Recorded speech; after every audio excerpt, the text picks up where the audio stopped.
Assalamualaikum warahmatullahi wabarakatuh. Oke teman-teman, bertemu lagi dengan channel kita, channel tutorial Bung Dars. Channel ini membahas tentang data online dan data offline serta informasi terkini yang sedang booming. Baiklah teman-teman, pada kesempatan kali ini kami kembali akan memberikan video tutorial. Nah, untuk kali ini tutorialnya adalah bagaimana cara mengisi riwayat keluarga di SSCASN pemberkasan P3K Guru tahun 2021. Karena untuk teman-teman yang lulus P3K Guru ini, di SSCASN daftar riwayat hidupnya itu harus diisi dan sudah muncul, begitu ya teman-teman semuanya. Baiklah teman-teman, kita langsung saja ke pembahasannya. Kita masuk ke ini dulu ya, ke SSCASN bkn.go.id. Silahkan masuk dulu ke sini. Nah, untuk pengisian perorangan, pendidikan, atau riwayat pekerjaan ini sudah ada di video kami sebelumnya. Silahkan bisa dikunjungi, ditonton ya, di like dan di subscribe. Nah, untuk kesempatan kali ini kami akan membahas riwayat keluarga. Nah, sebelum kita mengisi riwayat keluarga, alangkah baiknya kita memperhatikan petunjuknya dulu teman-teman, supaya nanti dalam pengisian ini tidak terjadi kesalahan. Contoh, di sini ada perhatian. Pastikan Anda mengisi data riwayat hidup dengan teliti, karena data yang Anda isikan adalah data yang digunakan untuk pemberkasan CASN dan tidak dapat diubah setelah Anda mengakhiri proses pengisian daftar riwayat hidup. Jadi intinya, kalau memang pendataan ini, pengisian data ini belum 100% atau belum betul-betul valid, jangan diakhiri dulu gitu ya. Bisa diedit kembali.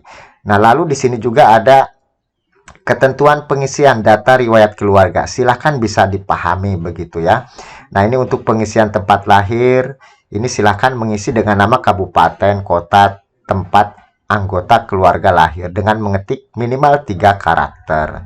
Nah, kemudian ini lagi ya, bila anggota keluarga adalah seorang pegawai negeri sipil atau pensiunan PNS nih, maka isi NIP dan nama lalu tekan tombol cari PNS.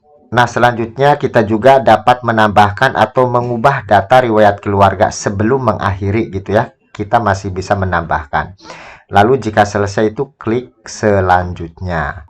Nah, jadi kita sebelum mengisi ini harus tahu petunjuknya.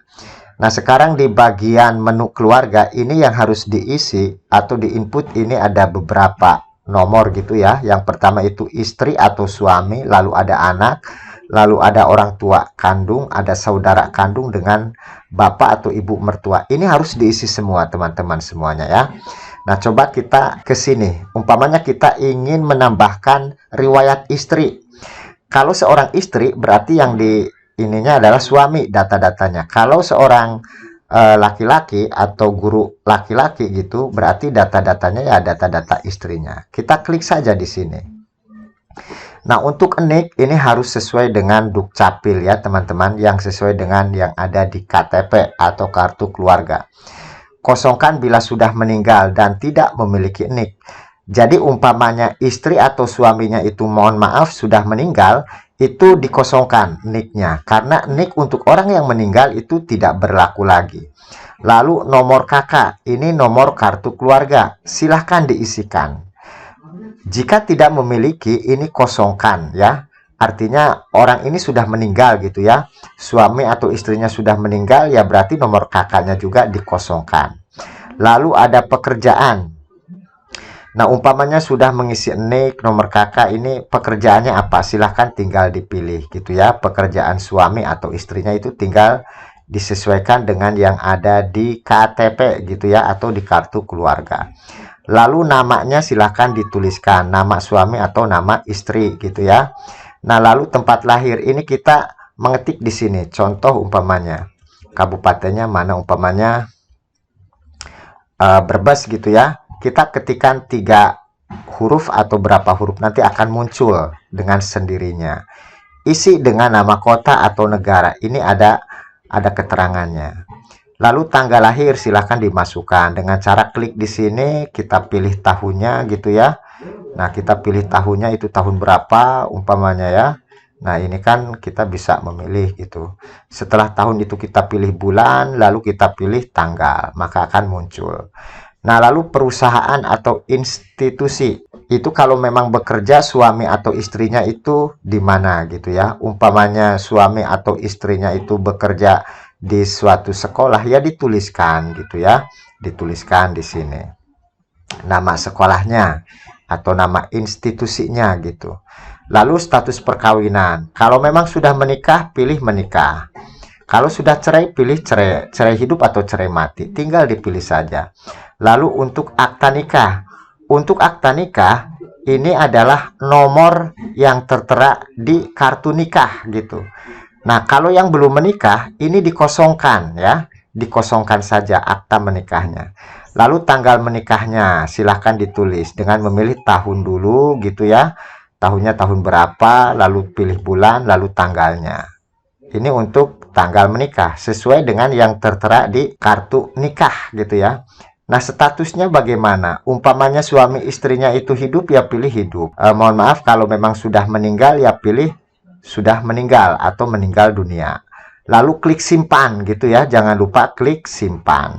Ini untuk istri atau suami. Begitupun untuk pengisian anak, teman-teman. Kita tinggal klik tambah riwayat anak. Kita masukkan data-datanya. Jadi ini semua anak itu kita masukkan. Baik anaknya itu sudah nikah ataupun belum nikah. Intinya anak kandung ini yang kita masukkan ke sini gitu ya. Nah, contoh NIK, masukkan NIK, nomor induk kependudukan yang tertera di kartu keluarga atau di KTP anak tersebut kalau memang sudah mempunyai KTP. Jika sudah meninggal, ini NIK-nya dikosongkan karena memang NIK untuk orang yang sudah meninggal itu tidak berlaku lagi. Lalu masukkan nomor KK, nomor kartu keluarga gitu ya, yang tertera di kartu keluarga. Kalau memang sudah meninggal anaknya gitu, ini kosongkan saja untuk NIK. Nah, kalau NIK nomor KK sudah dimasukkan, lalu pekerjaannya itu dipilih gitu ya. Kalau anaknya itu pelajar, ya pilih pelajar gitu ya. Nah, umpamanya kepolisian, ya kepolisian. Kalau dagang, ya perdagangan. Disesuaikan saja dengan yang tertera di KTP anak kita atau di kartu keluarga gitu ya. Nama anaknya dituliskan, tempat lahirnya juga dituliskan. Ini kita ketikkan tempat lahir. Umpamanya Jakarta, kita ketikkan di sini. Nah, maka akan muncul beberapa pilihan. Ini tinggal dipilih gitu ya. Lalu tanggal lahir seperti tadi, tanggal lahir itu kita memilih tahun dulu gitu ya, tahun berapa ini kita pilih, lalu bulan, lalu tanggal gitu. Lalu perusahaan, ini anak kita ini bekerjanya itu di mana gitu ya. Kalau umpamanya masih sekolah, itu sekolahnya di mana? Umpamanya masih SD, SD negeri mana gitu. Kalau SMP, SMP negeri mana. Kalau SMA, SMA negeri mana. Ini untuk perusahaan anak kita. Kalau memang sudah bekerja, itu perusahaannya apa.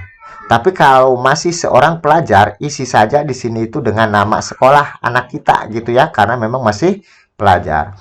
Lalu jenis kelamin, silahkan pilih pria atau wanita ya, silahkan dipilih. Status hidup atau meninggal dunia, tinggal dipilih saja. Lalu klik simpan, jangan lupa gitu ya. Nah, begitupun untuk orang tua. Untuk orang tua ya, ini penulisannya hampir sama atau pengisiannya hampir sama dengan tadi. Jika orang tua kandung kita itu masih hidup, tuliskan NIK dan nomor KK sesuai yang tertera di kartu keluarga.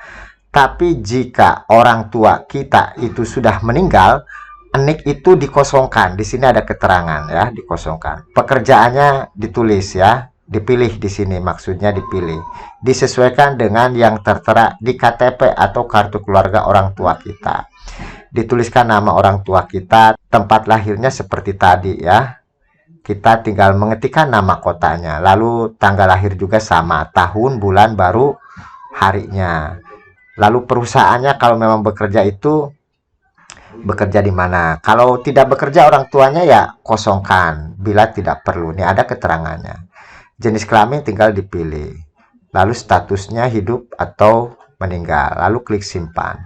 Begitupun untuk yang saudara kandung gitu ya. Nah, untuk saudara kandung ini semuanya dituliskan. baik yang sudah berumah tangga ataupun yang masih single atau belum berumah tangga.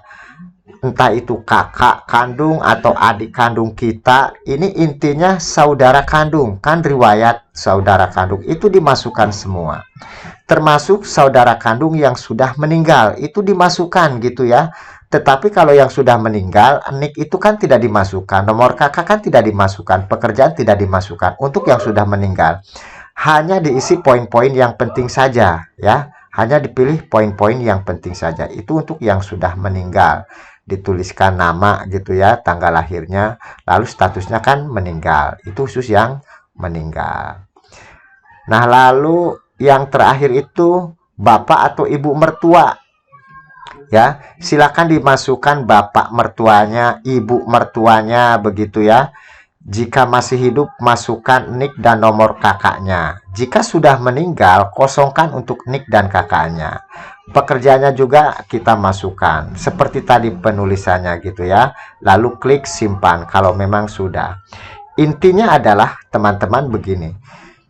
Ini yang ada tanda bintang merah seperti ini artinya wajib diisi gitu ya, wajib diisi, tidak boleh kosong. Apalagi yang kotak merah, ini kotak merah itu wajib diisi. Intinya kalau memang tidak bisa disimpan, itu silahkan diisi sesuai dengan data-data yang valid, sesuai dengan data-data yang real untuk riwayat keluarga ini gitu ya. Jadi kalau sudah semua, itu silahkan klik lanjutkan. Nah, jika kita sudah mengisi ini semua yang 5, ini nanti akan muncul seperti ini. Ini dari panduan ya teman-teman. Ini akan muncul nanti seperti ini. Kalau memang mau di print itu nanti munculnya seperti ini. Ini untuk riwayat keluarga. Nah, ini dari buku panduannya seperti ini teman-teman semuanya ya. Jadi silahkan diisi seteliti mungkin, sedetail mungkin gitu ya. Karena kevalidan data ini adalah mutlak untuk teman-teman semuanya. Jangan sampai salah dalam menginput begitu.